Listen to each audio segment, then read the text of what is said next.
Alright, so we have 300 points sealed, and I'm opening my 2 boosters, and let's start this up. You failed!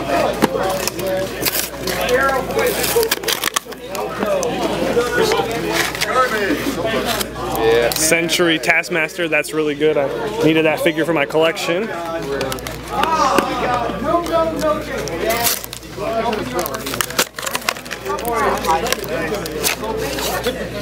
And Baron Zemo, take this back and we'll see what we can make. Alright, so after a bunch of contemplating on what I'm going to play, I decided I'll play Taskmaster, Baron Zemo, and Captain America.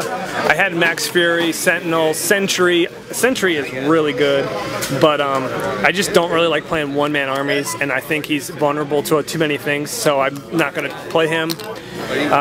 Shadow Counselor for Max, I decided not to do that. It's a good figure, but I'm gonna do this. Ant-Man. Miss Marvel's pretty solid too.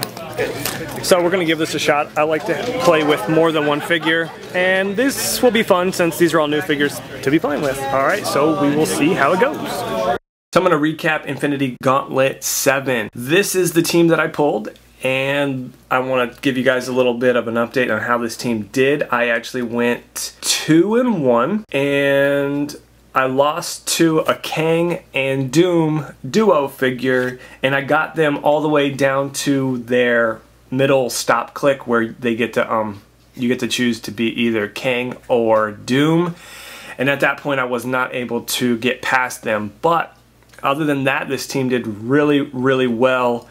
And I was really surprised because there's really not a lot of move and attack on this team. We do have Captain America with charge, but he's just kind of like a filler piece. He is not bad at all, but you can't lead, you know, your attack squad with this Captain America. I actually used him for tie-up and to kind of like, you know, distract my opponent from my other 2 major guys here. As you saw, that it was a draft.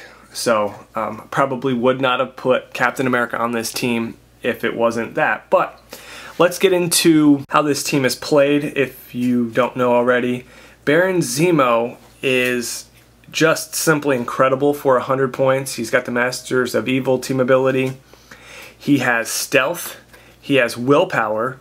He has outwit, mastermind, and leadership. Mastermind and leadership, he is considered 150 points if the character is Thunderbolt keyword figure. He also has a trait where he can give characters with the Masters of Evil team ability Thunderbolt keywords.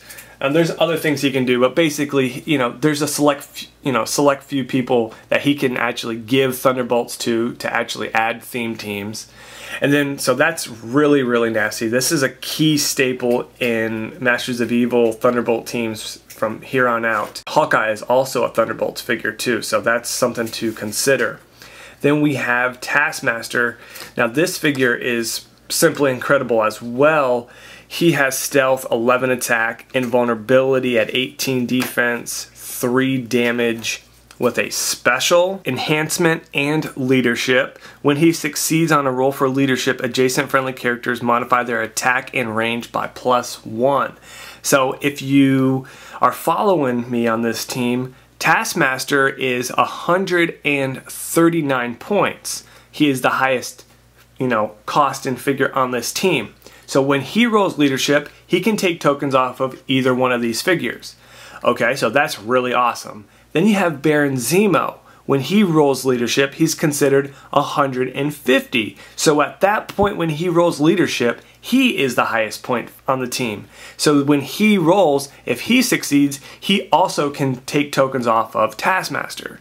So if you do this correctly and you're in the position, technically both of these figures can take tokens off of each other.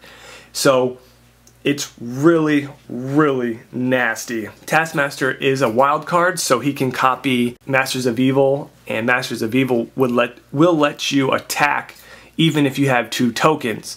And when you do that, you would take 1 click of damage. So that helps with the leadership to take tokens off so you don't get to that point.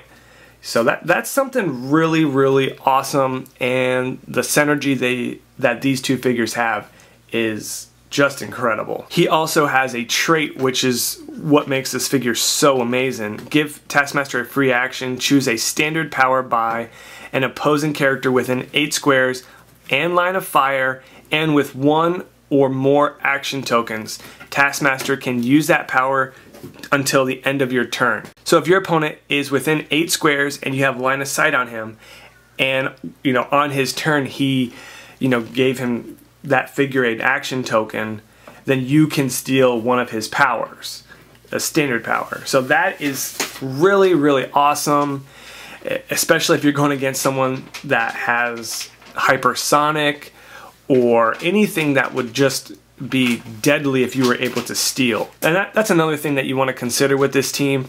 Pair that up with the Outwit with Baron Zemo, and you have a very formidable team. I think this could be competitive, but there's some limitations as well. And then we have the standard regular 60-point Captain America charge, 11 attack, 3 damage leadership, and 16 toughness. This figure really is just what it looks like. Just get a first quick attack off, tie up a figure because he gets combat reflexes later on in the dial, and just try to get a couple clicks in there. It's not going to be staple on this team, but you can use him effectively to tie up pieces and potentially get a couple clicks in before the big guys come in. So yeah, this team was pretty good and sealed. Was not able to take out the Kang and Doom, but it did pretty well, I think. And 2-1's not too bad. Unfortunately, do not win a prize with that. Next week we have Infinity Gauntlet 8. Pretty excited about that. So take it easy, guys. Tell me what you guys think about this, and give me some ideas of some teams for Infinity Gauntlet. Tell me what you guys are playing, and yeah, have a good day.